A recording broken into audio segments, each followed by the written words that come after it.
2015 and December 2016.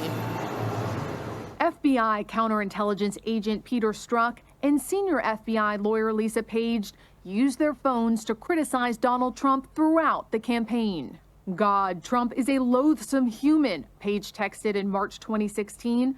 Strzok responded, yet he may win. He referred to my hands. If they're small, something else must be small. I guarantee you there's no problem. After that Republican primary debate, Page said this man cannot be president. What I'm saying is that I will tell you at the time. I'll keep you in suspense. As he watched the final debate between Donald Trump and Hillary Clinton, Strzok said to Page, Trump is an idiot, unable to provide a coherent answer.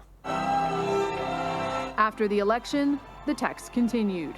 When Strzok noted how then-Senator Jeff Sessions was considered for Attorney General, Page